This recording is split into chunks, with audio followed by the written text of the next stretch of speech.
What's jumped out to you as one of the more interesting or amazing conversations that you had? Yeah, we had a conversation recently about redesigning the American dream and really unpacking what wasn't that in your life. Mm-hmm. There was someone who was a Black queer woman, and she was looking at the American dream like, that's not me. I don't want a husband, and I'm not white. So where does that leave me? And there was someone who grew up with divorced parents from the moment she could remember. So that's not the American dream either. And we talked about like what the impact of those things has been, and then coming back into what would an American dream look like if I were the one designing it? Because it drops the expectation that there is a box that we need to fit into. And if we don't, there's something wrong. Welcome to the I Didn't Know What the Fuck I Was Doing podcast. We're your hosts, Teresa and David. This is the podcast with two ADHD entrepreneurs who've made a lot of mistakes. Each week, we discuss ways to navigate business, relationships, and health. We also interview excellent guests who share their own personal IDKWTF stories. Listen today so you can hear some relatable content as we normalize uncertainty and obstacles. Because it's important to admit that no one really knows what the fuck they're doing. Welcome back, everyone, to another episode of the IDKWTF I Was Doing podcast. I am David B. And I'm Teresa Merrick. Welcome back. We are here with Faith Lee. And Faith, oh my gosh, it's such a pleasure to have you on. Faith and I have been friends. We've coached together. We have had the pleasure of getting to know each other. And Faith is going to share with us some about the company she is a part of, Brave Life Ventures, and her story. So Faith, please tell us a little bit about yourself. Thank you. Yeah, I'm so honored to be here. It's such a joy to be in community with people who are up to things, who are wanting to share and just be a part of something bigger than themselves. So I just appreciate you inviting me here. And Teresa, you're such a joy. So thank you. And happy to be here. Yeah, thanks. So yeah, like they said, I'm Faith Lee. I am 26. I moved to Denver 4 years ago from Michigan, where I grew up. And since then, I've been really on this journey to kind of figure out what my purpose is. What am I doing here on this planet? So many of us are. So confusing sometimes. But I got started with Brave Life Venture through my friend Susanna, who had this grand vision about, being a person in your 20s, wanting to be empowered, wanting to be in a place where you can get what you want out of life now. And you don't have to wait until you have the job or you have the car or the relationship. Like you can get that now. You don't have to wait, and really defining your own version of authentic success. What does success look like for me? And so many times we look to society, we look to our parents' versions of success to guide our own inner compass. And I think I've been really passionate about discovering that for myself, and then also helping others discover that as well. Another thing, I am working for a digital coaching company. And so I'm hoping to have my own coaching business someday. I'm also a poet and just a lover of life. Really love joy and rainbows and glitter and all the things. Nice. That's awesome. And I love what you said, because in your 20s, it is really hard where you're just out of college and you're figuring out like the real world, right? Did you go to like a normal college, university? Yeah, I did. I went to a small liberal arts school. Okay. And it's still like what do you call it? Well, you're just kind of in your own little bubble. Yeah. In college. Like in high school, you're in the high school bubble. In college, it's a different type of bubble, but it's not on your own yet. Exactly. You have this college community. Yeah, totally. Yeah. So there's a lot you can explore, but there's still a lot of support. And once you're out of that, all the support kind of goes away and you're kind of thrown into the real world. Yeah. You're told everything matters, right? Totally. Yeah. So what are some things that you noticed are different from like your college days to your real world days? Yeah. The first thing I thought of when you asked that was that there are different personalities and kind of depending on how you grew up and like how much support you had. For me, I was the third of 3 kids and I always had someone helping me. Like someone was there to offer help with changing my oil or, help me manage my car things, my car registration and all of that. And I kind of adapted in a way where I was like, well, someone's going to be there to help. And so I don't really have to take much initiative in my adulting life. And then there are some people who either they were firstborn or they just have a personality that's really, well, I got to do it myself because no one else is going to be there. They really take things on. They watch YouTube videos. They do research. They like figure it out. And it seems really easeful. And for me, I was kind of like, I don't know how to do this. Why isn't anyone helping me? And I had to learn, I'm still learning, that your mama ain't coming. You got to take some stuff on yourself. And I had to learn some hard lessons about how to talk to a landlord or how to manage my finances, budgeting, being responsible, and then also being responsible for my own mental health, my well-being, my joy, my involvement with things like anti-racism and just equality of all kinds. Like I am part of a bigger conversation and the only person who that's going to come from is me. You know, no one's going to be there to be like, okay, you need to check these things off your list in order to be a good person. So that's something that I noticed that's different from college, is just like loss of innocence in a good way. Absolutely. All right. Well, I would also love to hear a little bit more about Brave Life Ventures and tell us about that, because it's a whole community for 20-somethings. Yeah. So Brave Life Venture for me came from exactly what I'm talking about. Like you don't have to do it alone. And I spoke a lot about how no one's coming. I have to figure it out myself and all of that kind of failure feeling. And I got connected with some people who were like, why don't we create a community where we have different people at different places? Some people are owning businesses already in their 20s. Some people are recovering from addiction and have beautiful stories to share. Some people are like really good at budgeting. And then some people need help with budgeting. And so it came from an idea like we're all at different places, and that's beautiful because we have different gifts and we have different things to contribute. And normalizing, I love that word that you use here, like normalizing just that sense of individuality and that we all have different things to contribute. So initially it started before 2020, but really during the initial COVID times, it functioned as a place where people can come to share themselves and to really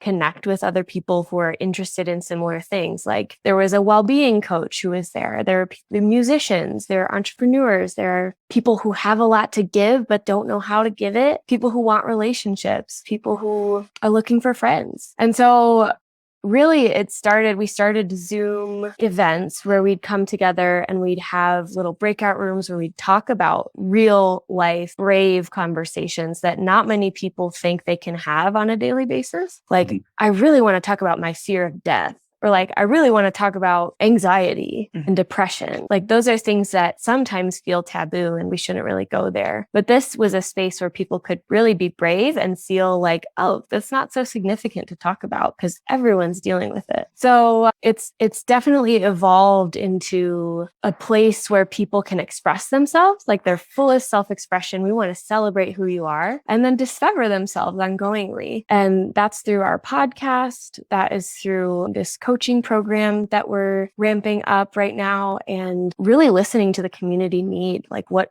do we need more of? What types of conversations are we hungry to have? Awesome. So do you guys still do Zoom meetings like that? Or is that... We've had a few more in-person events because we really see the value in being face-to-face and building that sense of connection. But we do, we're hosting happy hour events, things like that to bring people together. So you still are creating space to have those. I love that you call them brave conversations because they really are. They're the things that people are afraid to say that is on their mind, but they don't know who is a safe space to talk with about those things. Yeah.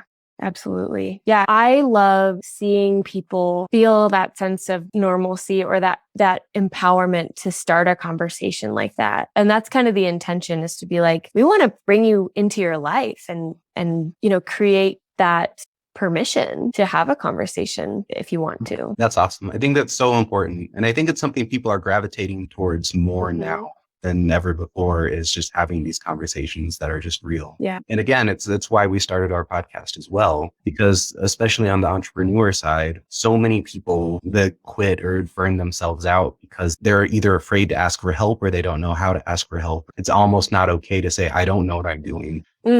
And so when they can't admit that they don't know, they either do the wrong thing or just quit, Yeah. It's sad to me. It's so sad to see that when there's so many great gifts out there that people just are afraid to share or don't know how to share. Mm. So I think that's really I mean, I'm inspired to ask, what do you see as the impact of like people not being able to have the conversation? Yeah, it's something that I say a lot is that entrepreneurship is really lonely because it's a group of people who see the world as it can be instead of as it is. And they're taking active steps to try and change it, right? So anyone that's trying to bring their passion to life or bring their vision to life, that's a beautiful thing. And when they are isolated and they're lonely and they don't know where to go, that vision never comes to be. Totally. And it's just imagine how much further along our world could be if more people could like make their dreams real. Yeah. And I feel like this day and age with technology where it's at, with social media and the connectiveness that we have, you can literally do anything now. Like you can make money doing anything you want. And still so many people don't know that, or they don't know how to go do it. Yeah. All good points. I was going to ask, in your community, what's one of the conversations that you had that jumped out to you as just like an interesting or one of the more amazing conversations that you had? Yeah. We had a conversation recently about redesigning the American dream and really unpacking what wasn't that in your life. And, there were people coming from really, really good, valuable perspectives. There was someone who was a Black queer woman, and she was looking at the American dream like, that's not me. I don't want a husband and I'm not white. So where does that leave me? And there was someone who grew up with divorced parents from the moment she could remember. So that's not the American dream either. And we talked about like what the impact of those things has been on people's othering of themselves, and then coming back into what would an American dream look like if I were the one designing it? And so that was a really fascinating conversation and just a good inquiry to be in, I think, because it drops the expectation of it needing to look a certain way, and that idea that there is a box that we need to fit into. And if we don't, there's something wrong. And so it just brought some creativity to it, because we were thinking like, wow, this is how my family would look. And this is what the American dream looks like for me. Yeah. I love that because it's one of those things that having kids like I do, we've talked about for a long time. I mean, when is the first time when one of my kids had a friend that had two moms instead of a mom and a dad, or friends who lived with grandma, or whatever their family looks like. And so it's a very interesting dynamic, because for my kids, what I try and impart is that families all look different. Mommy's family looks different than daddy's family looks. And it's okay. And I happen to be in a relationship where it is like the nuclear family. But in my mind, I'm like, it doesn't make me any more special to be in this nuclear family than any other family that I know. It's like families are about love and connection and creating a space where you have a home. Like that's what family is. So I love that. What does it look like in recreating the American dream? I love that so much. I want to take a really quick break right now and hear from our sponsors, David and Teresa, us, because we're so amazing. And we'll be right back. This is a podcast for anyone looking to improve their personal, professional, or family life.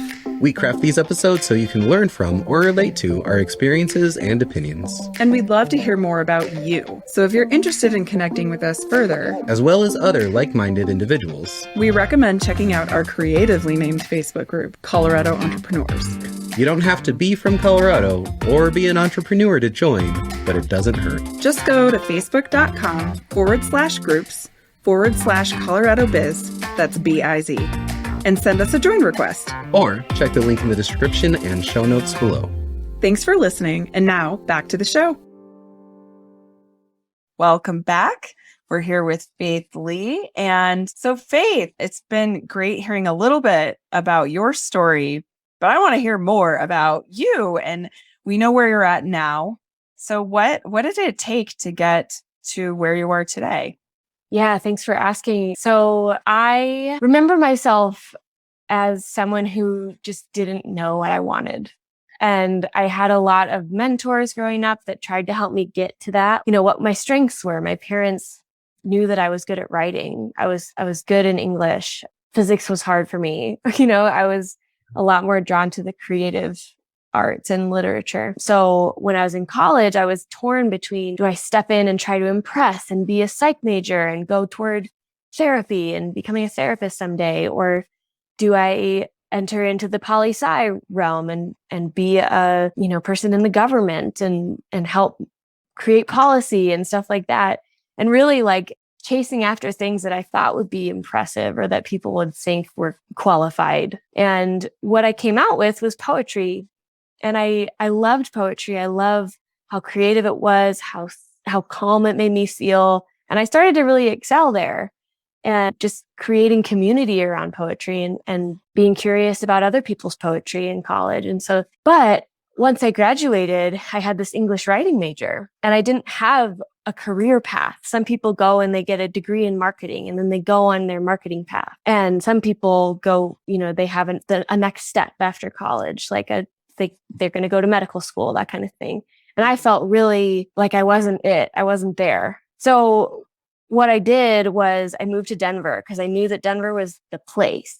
And maybe I could figure out the thing after I figured out the place. And so I got here and I found a job with a holistic wellness company, which was really interesting to me. And it was creative and different. And someone really believed in me. Like she just saw something. She looked past my major and she was like, I see something in you. Mm-hmm. You're a people person. Like you value connection and community. And that's like what they really needed at the time. And I went there to be a marketing person really, because I was like, well, I'm good at writing. Maybe I can contribute something like that. And what I found out was that wasn't it either. And I started to be drawn toward the patients and to be listening to their stories and to really get like what makes them feel empowered about their own health. But I was still searching, still missing something and getting these nuggets of inspiration along the way. And during the pandemic, the height of the pandemic, I quit that job, became a nanny, and really felt like I want to be a nanny because I want to figure out if I want to be a mother. Mm-hmm. And so that was kind of a safe career path for me at the time. It made good enough money, but also the intention was to really find out if I want to be a mom, because I was kind of like, I don't know about that. So I did a year of that. I was still struggling though with what's my purpose? I really want to be more of a contribution to the world and not just to this one child who's really got it pretty good. When I kept saying I don't know what to do, that was a huge narrative and it connects totally with the intention of this podcast. It's like, I don't know what I'm doing. I don't know what to do. Someone tell me. Mm-hmm. And my friends kept challenging me like, you do know, you can do it. You're capable of this. So I quit my job. I went to Europe by myself for 2 weeks and really like created space to be quiet and listen to what my purpose was. And I had been, like Teresa said, I had been doing some coaching on the side throughout the whole time, really leaning into communities. And I'm like, I just love people and I want something that's fulfilling and grants me some financial freedom. And it took me 4 months of really challenging, like interviewing and sending out my resume and networking and making connections and finding the things that weren't it. Like I interviewed with this gaming company, like video games. And I like love people who love video games, but I just don't know how to relate. And so it was a lot of funny moments like that led me to a company that was literally everything I had written down in my journal of things that I valued, like connection, teamwork, a good benefits package, a certain salary that I was looking for and didn't quite think I was capable of earning. And what is it you're doing now? Yeah, I'm working as a sales development representative for Coach Hub. It's a digital coaching company. So helping businesses provide coaching for their employees, life coaching, business coaching, all those things. Nice. That's awesome. And I love, so people say, if you write stuff down that you're creating it. What do you think about that? Yeah, I was kind of someone who was like, oh, manifestation, whatever, haha. And that didn't only happen with my job, but that happened when I created a relationship. And I'm in an amazing partnership now that I literally came from a note in my journal, like with 65 characteristics that I wanted. And I really think there's something powerful about declaring what you want, speaking it into existence, and making space in your life for it to come through. Because if we're like, okay, I want this thing, but I don't really think I deserve it, or I want this thing, but it's probably not going to happen, then it's not going to happen. And if you're sitting there with your heart open, this is what I want, and I'm willing to work for it and keep myself open to it, I believe it'll come through. That's Yeah. awesome. Well, and how much do you connect that with taking the actions for it? Say, because you can sit there with your heart open, but if you sit in your room by yourself, you're never going to meet that person that you're creating. Yeah, it takes having those conversations and continuing, like, even with my parents or my friends or anyone I came in contact with, it was sharing myself. Here's what I want in my life. I want an amazing job that I feel super fulfilled by. And I want this salary. And people are listening to that and even available to help bring that into fruition for me. Like, I learned people are willing to be generous when I didn't have that before. Yeah. Like, I mean, just people connecting for you when you're like, I want this. And people are generous with their thoughts, their energy, their connections, etc. Yeah. The responses were like, what could I do to help? Or who do I know that could help? And before I kind of realized I had this story that I have to do it alone or else it's not relevant or valid. So teamwork is really the dream work. No, that's a really cool lesson. One of my first things I ever did when I was still like working retail and I was trying to figure out what I wanted to do was I put an ad out back when Craigslist was a thing on Craigslist that I'll help you with whatever you need help with. And people would ask me like, how much do you charge? And I would say, well, just pay me what you think it's worth. And every single time people paid me way more than I ever would have valued the task for at that time. And just understanding that people are generous and the things that we have are more valuable than we probably expect. I think it's a really cool lesson that you took away from that. Absolutely. I really like that example. Thanks for sharing that. And really to connect back, while it was nice to have a job that paid a certain amount and like there were certain things that were important to me, what I'm learning too now is that might not be as important to someone else. And that's great too. There's no track or no this is better than that on this journey, in my view. Like what really like authentic success is designed by the person. And so if you're fulfilled by that stretch of time and what you're doing and you're satisfied with yourself, absolutely lean into that too. You know, there's no right way to do it. Yeah. And I like that term, authentic success. Yeah. It's not necessarily financial, but it's something that's fulfilling and intentional. Yeah. So interesting. I'm just thinking about college and it's like my major was speech communications. Here I am hosting a podcast. But that wasn't, I actually used to want to do like corporate training and like sort of coaching. I remember people coming into my corporation doing like Myers-Briggs personality training and teaching you how to make that work with your, team in the company. And I was like, that's what I want to do. But then when I finished college and it was like, oh, well, in order to get my foot in the door with that, I have to go, back and get my master's. And I had 2 small kids at home at that time. And I was like, yeah, I'm probably not going to go to get my master's right now. It can feel very abrupt when you don't have that next step that is available or that is what you're currently wanting or needing to do at that moment. You're like, well, I'm not going to be a nurse. I love nurses. But it's like there's a career path when you want to be a nurse or a doctor or an attorney or something like that. There's a very specific like next step. So it's very interesting when you have some of us that majored in degrees that you can kind of go do whatever with. Yeah, totally.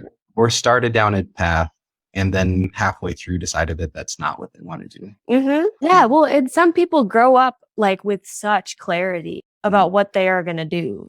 I had a friend who, when we were in 2nd grade, she was like, I'm going to be an astronaut. And she's an astronaut now. And so awesome. Good for her. But some of us didn't have that much clarity and still don't. And so I think what we're speaking to here is that it's okay to not be clear. And it's okay to find the thing that's workable for your life that might not quite yet be the thing you land on forever. And maybe you don't land on the same thing forever. I think it's really cool to bring up too that it's not a failure if you're someone who bounces around to different careers and different activities in your life and different hobbies. Like, I think that just invites a sense of richness to who you are and adds to you as a human being, you know? Yeah, absolutely. Okay. Well, I love where this conversation is going, but I do want to say, guys, episode 1 is coming to a close. So come back. We're going to finish having this conversation. We're going to hear a little more from Faith and all about some of Faith's like biggest mistake, or what some people might call a failure, and what Faith has learned from it. So stay tuned for next time. Thanks for joining us. Bye, guys. Talk to you soon. Thank you for listening. This has been part 1 of our 2-part series on this topic. The second episode will be out next week, if it's not out already. If you enjoyed today's conversation, please consider liking, subscribing, and or reviewing us on wherever you listen to your podcasts. Also, if there's someone you know who clearly doesn't know what the fuck they're doing and would benefit from this topic, please hit that share button and send them this episode. Let's normalize the feeling of uncertainty. Asking for help and admitting that we don't know What the fuck we're doing either.